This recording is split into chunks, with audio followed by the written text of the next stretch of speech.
为什么同样是去大庙拜拜，有人能求得家和万事兴，有人却一回家就生病发烧，甚至连累家人？难道真的是神明大小眼不保佑你吗？其实这不是菩萨不慈悲，而是你可能在不知不觉中犯了天地间最基本的忌讳，气场相冲。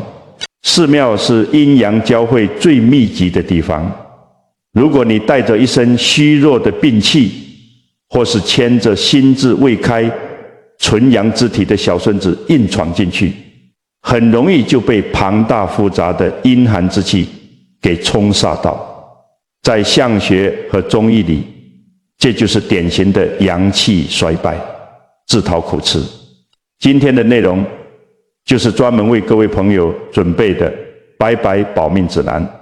接下来我会清楚告诉你，到底哪2种人现在绝对不能进庙，如果真的非去不可，又有哪4个护身铁律能保你平安？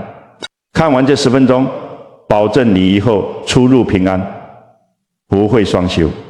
懂了前面说的这个气场底层逻辑，你就会明白，寺庙绝对不是你想去就能随便去的观光景点。特别是在我们日常生活中，有2种人，在他们处于特定状态的时候，是千万绝对不能去大庙里烧香拜佛的。如果你非要去，不仅求不到福报，反而会把外面的浊气给带回家，甚至牵连到家人。为了避免大家不小心踩雷，建议大家现在就先点赞、订阅并收藏这支影片，当作你的专属开运手册。下次去大庙前拿出来复习一遍，保证你的每一次祈福都能直达天庭，出入平安。到底是哪2种人？我们直接进入正题。这第一种，近期绝对不能去寺庙里凑热闹的人，就是最近运势特别低迷，或者身体正在生病、久病不愈的人。很多长辈朋友一听到这里，心里马上就犯嘀咕了，甚至会反驳我：哎呀，这讲什么话？我就是因为倒霉，因为生病，因为遇到过不去的坎，才要去求神拜佛啊！我不去求菩萨保佑，难道要我在家里等死吗？大家静下心来想一想，这是不是我们常人最容易陷入的迷失？你把因果关系完全搞反了。你以为神明是你家开的急诊室吗？你以为佛祖是拿来跟你做交易，保佑你逢凶化吉的保镖吗？我们前面提过医报随着正报转的道理，老祖宗在看相的时候也常说一句话，叫做相由心生。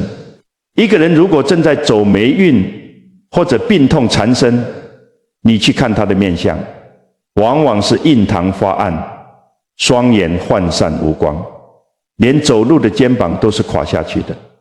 这在相学与中医里就是典型的阳气衰败，气血不通，你的生命能量，也就是你的正报已经虚弱到了极点。这个时候你的心里装满了什么？装满了恐惧、焦虑、不甘心，还有一种极度渴望抓住救命稻草的匮乏感。我们来看看一个最真实的社会案例，就像以前在我家巷口做五金生意的王老板。前阵子王老板被朋友倒账，投资失败，亏了一大笔养老金。他急的是吃不下睡不着，没熬过几天就病倒了，整个人瘦了一大圈，脸色惨白，走路都摇摇晃晃。他太太一看这样下去不行，就硬拉着他去山上非常有名的某间大庙里拜拜，想求个转机。王老板当时身体非常虚弱，满身的阴寒之气。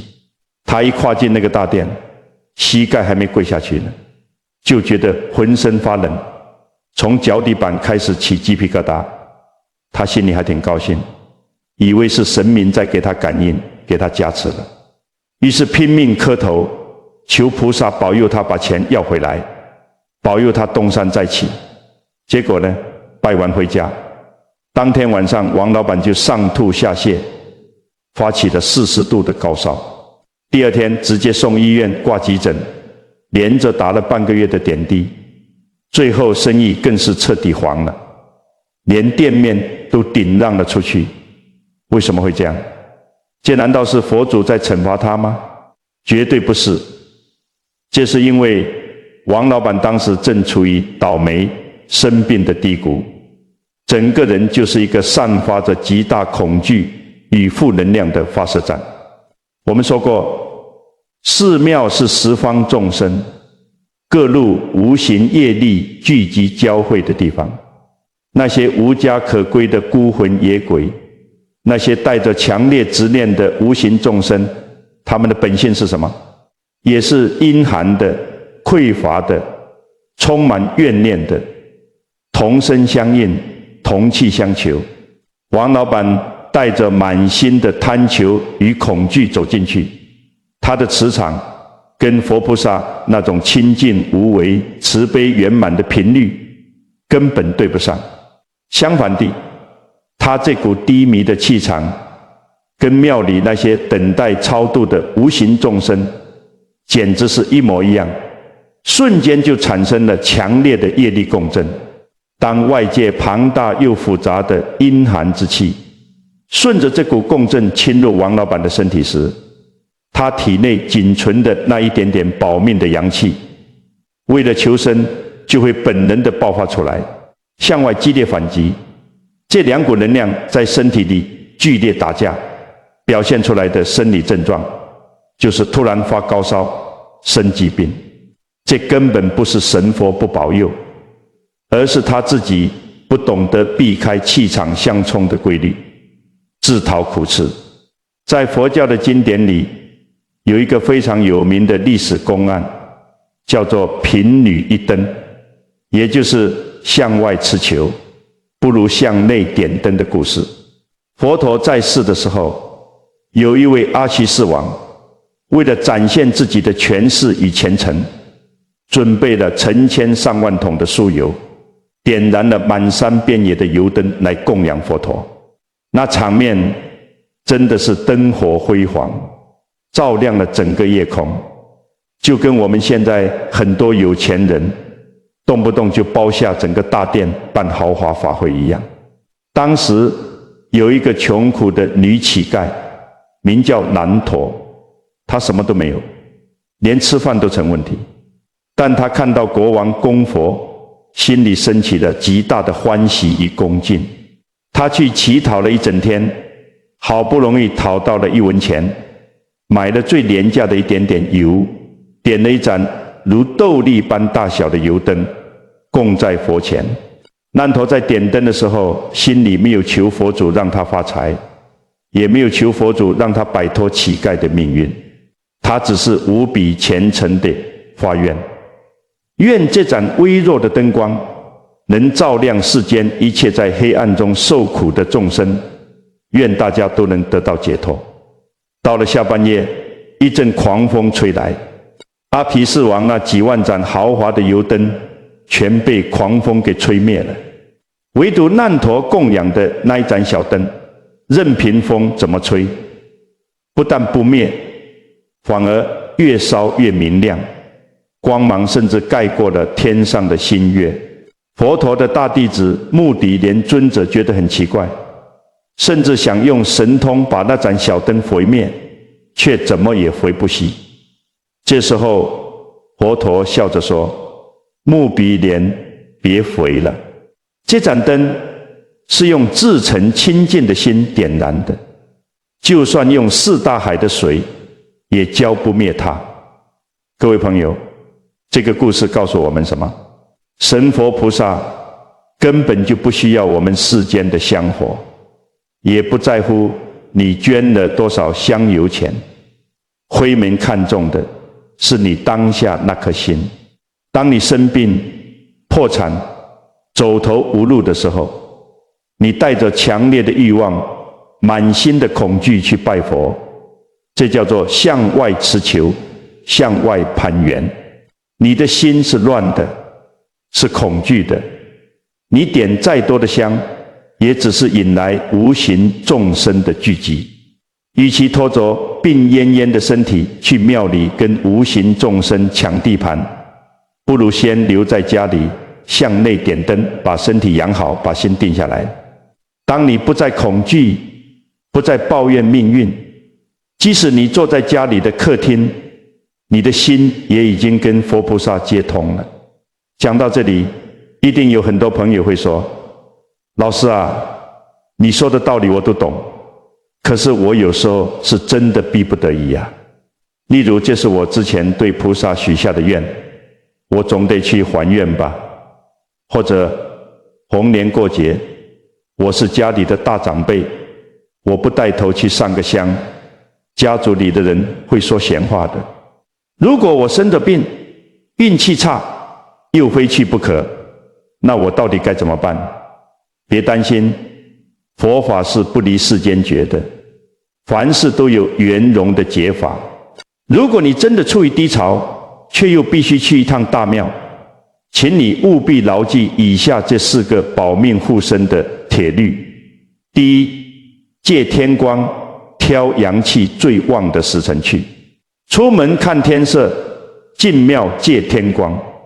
一天之中，上午9点到中午12点，也就是40与50，是太阳纯阳之气最刚猛的时候。千万不要下午4、5点，甚至晚上才跑去庙里。你要顶着大太阳走进去，借助老天爷的正能量来压制环境里的阴气，也顺便补足你自己虚弱的阳气。第二，绝不走空门，不踩门槛。到了庙门口，记住，正中间那道大门叫做空门，是留给出家人或高僧大德走的。我们凡夫俗子带着满身业障，千万不要去走空门，那会折损你仅存的福报。请走两边的侧门，规矩是男左女右，男士先迈左脚，女士先迈右脚，而且脚绝对不可以踩在门槛上。门槛象征着神佛的肩膀，你一脚踩上去是不敬中的不敬，一定要把脚高高抬起，恭恭敬敬地跨过去。第三，远离阴暗古树，绝对不凑法会的热闹。进了寺庙，眼睛要看着阳光照耀的开阔地，不要因为身体虚就跑去那些几百年老榕树、老樟树底下乘凉，那种常年不见天日的地方，在风水上叫聚阴池，是最容易卡到阴的死角。另外，如果庙里刚好在办超度冤亲债主、拔剑亡灵的大型法会，你千万不要因为好奇站在旁边看热闹。法师做法是大开方便之门，召唤十方孤魂野鬼来听经受度。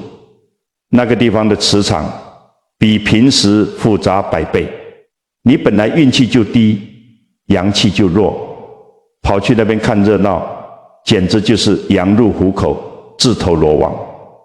第四，在外殿何时感恩，放下祈求。如果你身体很不舒服，庙里又挤满了人，香烟缭绕，你千万不要硬挤进大殿里。空气不流通的地方，全是别人呼出的浊气。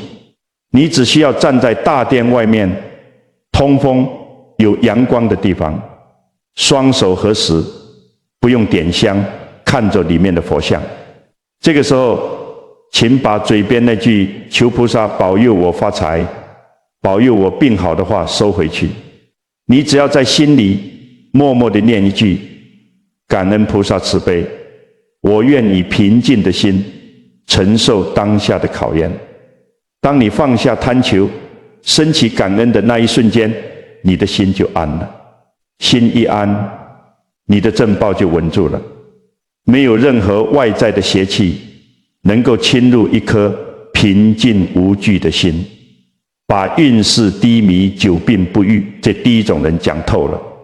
这第二种绝对不能随便带去大庙里凑热闹的人，就是家里年纪太小、心智未开的小孩，尤其是那些还在襁褓里，或者是3、5岁，连话都还说不太清楚的小娃娃。我知道一讲到这个，很多当阿公阿嬷的，当爸爸妈妈的，心里肯定要抗议的。老师，你这讲的什么话？拜佛就是要从小培养啊。我带我金孙去大庙里，是让神明认他做契孙，保佑他平平安安长大，顺便带他去见见世面，这有什么不好？各位朋友啊，这就是我们大人用自己的想当然去折腾可怜的小孩子。老一辈的人常常告诫我们一句话，叫做小儿入庙必有灾殃。这绝对不是在吓唬你，这里面蕴含着极其深刻的人体科学以及佛法的慈悲智慧。我们来把这里面的门道一层一层拆解开来，你们听完就明白了。我们常说小孩子是纯阳之体，这话没错。小孩子生机勃勃，就像早晨刚升起的太阳。可是大家要记住，他虽然是纯阳之体，但他胆气未充，心智未开呀。打个最简单的比方，小孩子就像是一棵刚刚从泥土里冒出头的嫩树苗，虽然充满了生机，但是它的根还扎得不深，枝叶还非常娇嫩。今天如果天地间刮起一阵狂风暴雨，长了几十年的大树顶多掉几片叶子，可是那棵小树苗呢？这股风只要稍微大一点，可能就直接连根拔起的。寺庙里的磁场，我们前面讲得清清楚楚，那是十方众生极度复杂的能量交汇处，气场无比庞大。你让一个防御力几乎为零、抵抗力极弱的小孩去承受那么剧烈的磁场冲击，你以为这是在爱他吗？这是在害他。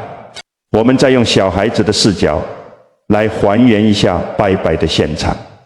大家回想一下，我们走进寺庙的大殿，是不是常常觉得光线比较幽暗？然后你抬头一看，正中间供奉的神像、佛像，每一尊都是高高在上，无比巨大。在佛教里面有一个非常经典的说法，叫做菩萨低眉，所以慈悲六道，金刚怒目，所以降伏四魔。佛寺里面除了慈眉善目的佛菩萨，一定还有护法神、金刚四大天王。这些护法金刚的造型是非常威猛、非常凶狠的，眼睛瞪得像铜铃一样大，手里还拿着刀枪剑戟各种法器。为什么要造得这么凶？那是为了震慑邪魔外道，为了降服我们凡夫俗子内心深处那种根深蒂固的贪嗔痴等心魔。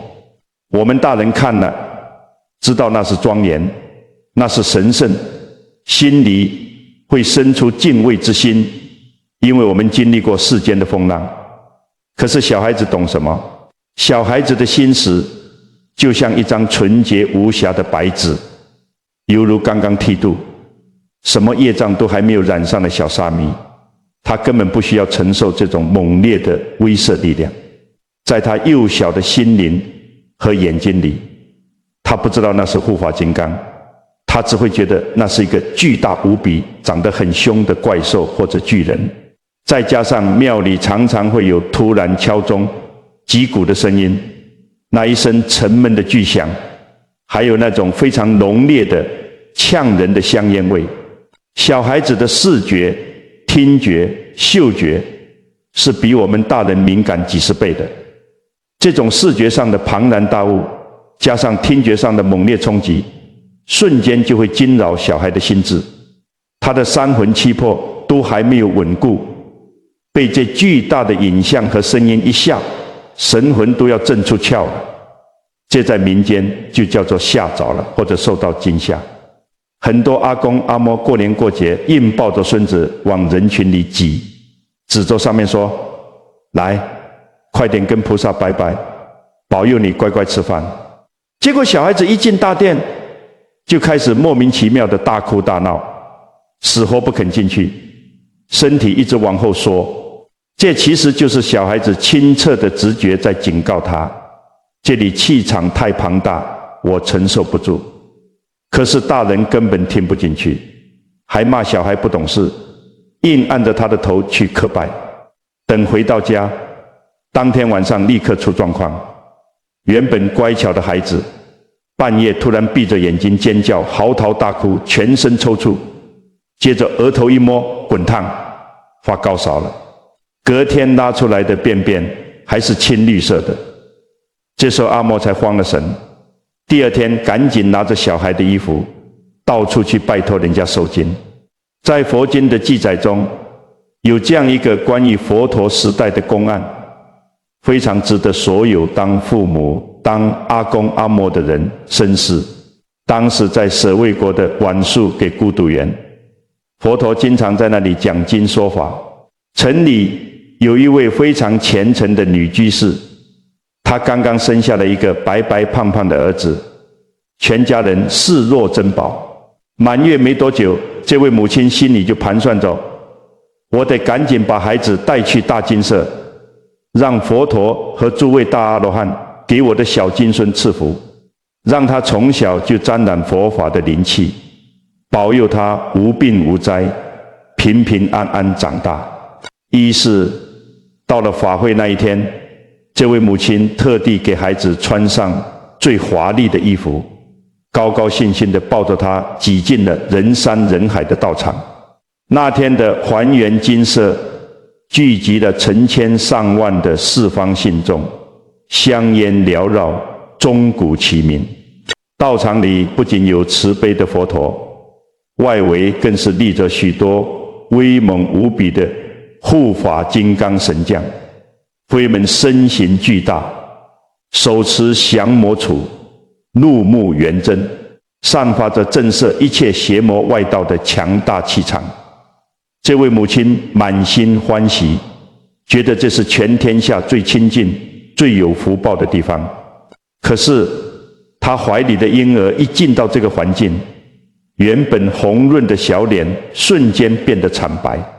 当他那双纯洁无瑕的眼睛不小心扫到旁边那尊高大威猛的护法金刚，又听见突如其来的洪亮钟声时，孩子突然爆发出撕心裂肺的哭声，怎么哄都哄不住，身体开始剧烈的颤抖。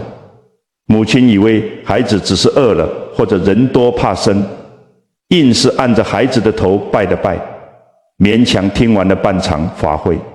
结果一回到家，当天晚上这孩子就发起了骇人的高烧，浑身滚烫，眼睛紧闭，半夜里不断发出惊恐的哭喊声，连一口奶都喝不进去。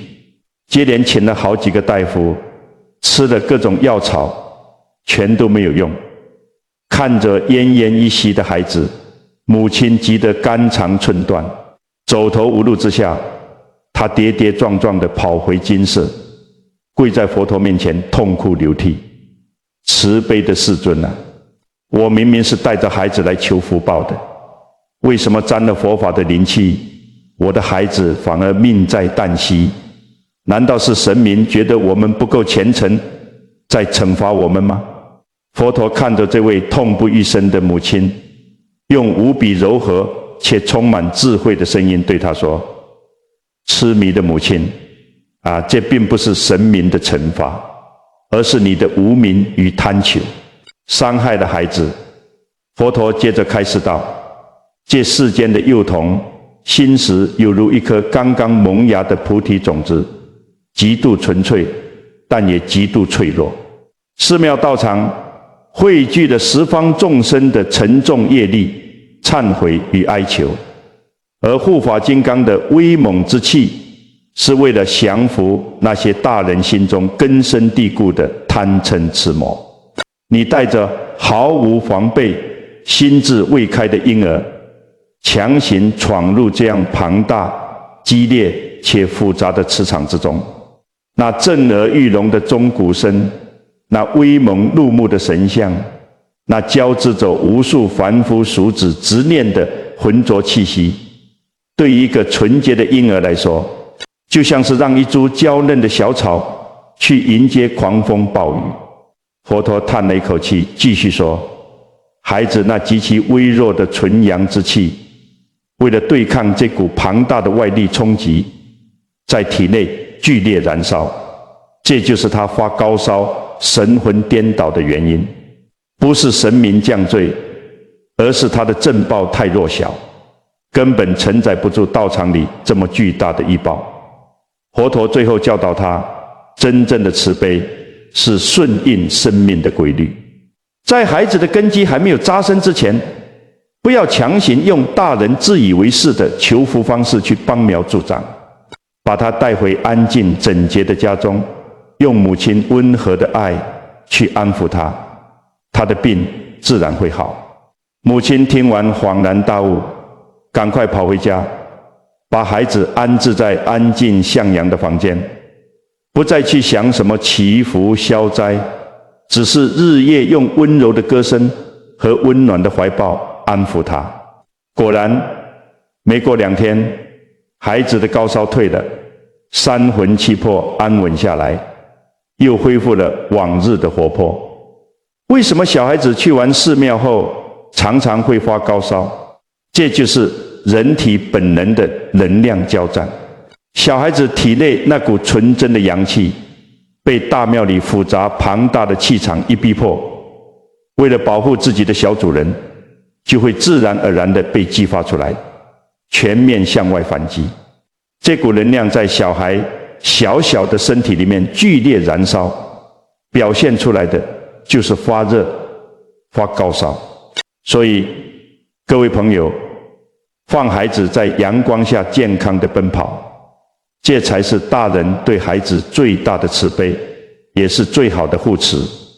但是现实生活中总有避不开的时候，如果过年过节家里的长辈非要一家团聚去庙里上香，硬是要求把3、5岁的孙子带去，不去就会引发家庭革命。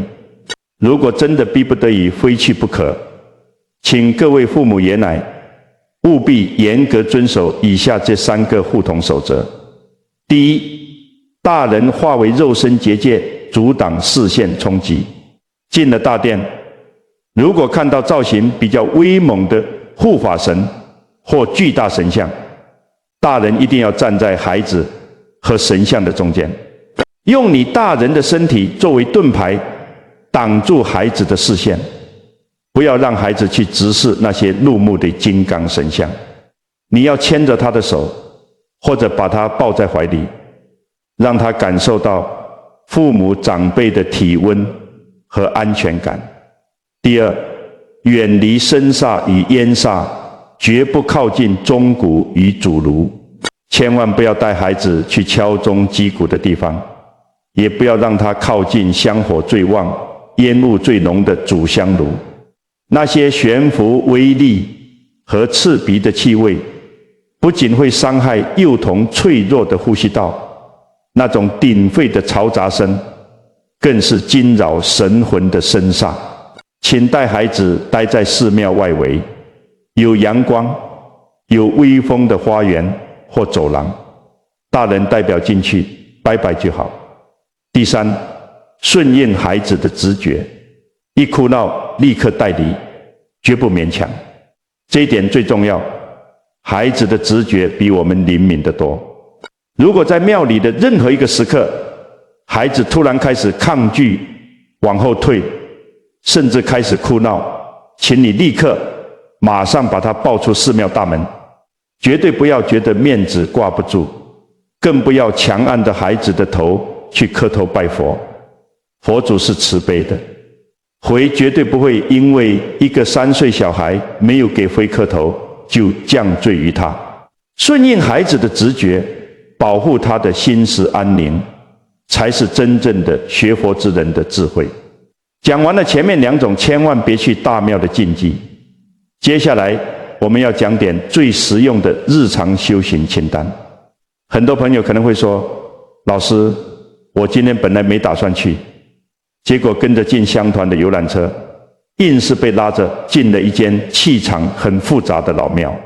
或者我平时去菜市场、去医院探病，回家之后突然觉得头昏脑胀、肩膀沉重，心里有一种莫名其妙的烦躁感。这时候该怎么办？大家不要慌，佛法在世间，不离世间觉。修行不是只有坐在大殿里念经才叫修行，把我们自己的身心磁场打理干净，就是最好最落地的日常修行。今天我教大家一套自救防护小妙招，这3个微小的行动，你在家里马上就能做。只要你跟着做，就能把身上沾染的复杂能量、负面气场彻彻底底的清理干净。大家一定要记在心里。第一个微行动是日光观想净身法。大家要知道，天地之间最正派、最刚猛、最能驱邪避凶的力量是什么？不是什么昂贵的法器，而是每天早上都会升起的太阳。太阳是纯阳之火，在佛法里，我们常说佛光普照，这阳光就像是佛菩萨的光明，是一切阴邪浊气的克星。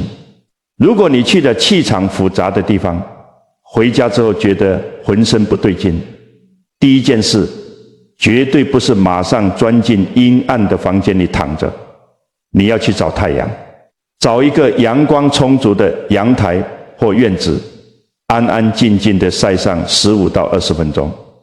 这不是随便晒晒，我们要加上观想。请你闭上眼睛，感受阳光真真实实的照在你的头顶，中医叫做百会穴，和你的后背。后背是我们人体的阳脉之海，太阳一晒，你体内的阳气就被激发出来了。这时候配合你的呼吸，吸气的时候想象太阳金色的光芒像温水一样从头顶灌注下来，把你全身充满。吐气的时候，想象把体内的浊气、烦恼、病气化作黑烟，全都从脚底板吐出去。只要这样呼吸观想个10来分钟，你身上带回来的那些阴寒之气，瞬间就被太阳的高温给蒸发得干干净净，整个人马上就会觉得神清气爽。第二个微行动是出言除秽重正法。我们老一辈都很有智慧，大家回想一下，以前如果家里有人去了医院探病，或者参加了丧礼回来，老人家是不是都会准备一碗盐米，叫你洗一洗、撒一撒？这绝对不是迷信，这背后有着非常深刻的科学与气场运作道理。盐是从哪里来的？是从海水里晒出来的，它吸收了大海的精华，又经过烈日的长时间曝晒，所以出盐本身就蕴含着极强的净化和除秽能量。如果你觉得心神不宁，一进家门，先去预测，抓一把天然的粗盐，海盐最好，不要用那种加了化学成分的精盐，放在水盆里化开，用这个粗盐水好好的洗手、洗脸，特别是额头和脖子后面要多擦几下。在洗的时候，请你在心里默默地做一个放下万缘的观想，告诉自己，今天在外面的所有恩怨、所有不干净的气场，都随着这盆水流走了。我的身心现在恢复清净。如果你感觉情况比较严重，晚上洗澡的时候，直接用粗盐搓一搓身体，那个粗盐水一冲下去，你会感觉身体那些沉甸甸的负担，那些粘在身上的无形浊气，全都顺着下水道流走了。洗完澡，你整个人会觉得轻飘飘的，非常好睡。第三个微行动是卧室结界防护法，这最后一个动作，也是绝大多数人最容易忽略的致命伤。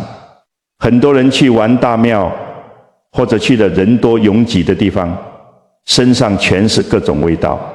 回到家，鞋子一脱，一屁股就坐在客厅的沙发上，甚至直接躺到卧室的床上去休息。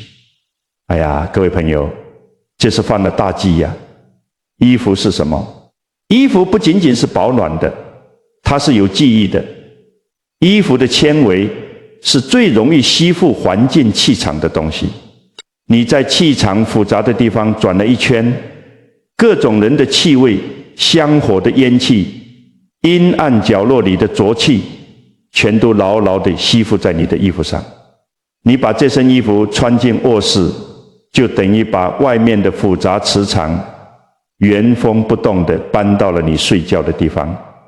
卧室是我们人体放松、休养生息的道场。人一旦睡着了，防御力是最低的。你带着一身的浊气去睡觉，你怎么可能不做噩梦？怎么可能越睡越精神？所以我们要给自己定下一个规矩，建立一道防护结界。去完复杂的场所回家，在进家门之前，先站在门口，用双手把全身上下的衣服、裤腿好好的拍打几下，这叫拍去一身尘埃。一跨进家门，第一时间把这套出门的衣服脱下来，丢进洗衣机，或者挂在通风、有阳光的阳台上去赏味。绝对不可以穿着去过外面的衣服进卧室，更不能穿着它上床。换上一身干净清爽的居家服，你家里的磁场才能保持纯净，老天爷赐给你的福报才能稳稳当当地留在这个家里。今天规矩和避讳我们都讲透了，可是各位朋友啊，我今天费了这么多口舌，难道就只是为了教大家怎么烧香拜佛吗？错了，我真正在心底里想告诉大家的是一句掏心窝子的话。这世间啊，最好的风水从来都不在什么名山大川里，也不在那些金碧辉煌的庙宇里。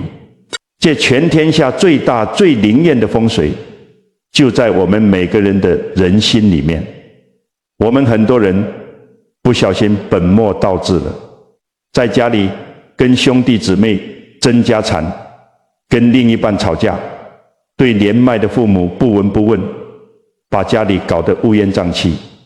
然后呢，初一十五到了，买了最贵的水果，烧了最粗的高香，跑到大庙里去磕头，求菩萨保佑发大财，保佑全家平安。你觉得菩萨会理你吗？菩萨在上面看得很清楚啊，你连家里的活菩萨，也就是生你养你的父母亲，都不懂得孝敬，你跑来拜泥菩萨有什么用？你的心肠如果是充满计较与怨恨的店，就算你天天跟着法师敲木鱼，老天爷也没办法把福报硬塞给你。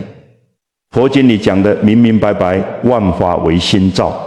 老祖宗也说，积善之家必有余庆，这才是宇宙间颠扑不破的真理。只要你心存善念，你走到哪里，佛祖就保佑你到哪里。你做生意讲诚信，不缺斤少两，这就是在拜佛。你看到邻居有困难，搭把手帮忙，这也是在拜佛。你把家里打扫得干干净净，对家人和颜悦色，这更是最高级的拜佛。向内求，修好你这颗心，这才是真正的无量寿福。讲到这里，我心里也很感慨，今天能借着这个影片跟各位朋友结下这个善缘，也是我们的福报。天地间最大的磁场就是善念的共振。如果大家认同我今天讲的道理，觉得这番话对你的生活、家庭有一点点启发，希望大家现在就做一件累积福报的小事，请在下方的留言区打上出入平安4个字，或者为你的家人留下一句祈福的善言。我们大家一起把这个善念的磁场凝聚起来，这股正能量一定能化解很多灾厄，你的福报自然也就跟着来了。最后啊，我想跟大家说句心里话，我们这个频道就像是各位朋友平常在庙口大树下泡茶聊天的好地方，专门为大家讲一些生活里的智慧和趋吉避凶的道理。如果您觉得听我讲话还算顺耳，觉得这些传统文化对我们平平安安过日子有帮助，那不妨在影片下方点击一下订阅。这就像是我们街坊邻居交了个朋友，以后我再有什么好内容，您就能第一时间收到通知。大家平时在亲友的通讯群组里传早安图，互相问候的时候，要是能顺便把这个影片分享出去，让亲朋好友一起积德行善，少走弯路，这也是一种生活里的微小修行，更是功德无量了。谢谢大家的陪伴，祝大家心想事成，福慧双修。我们下期再见。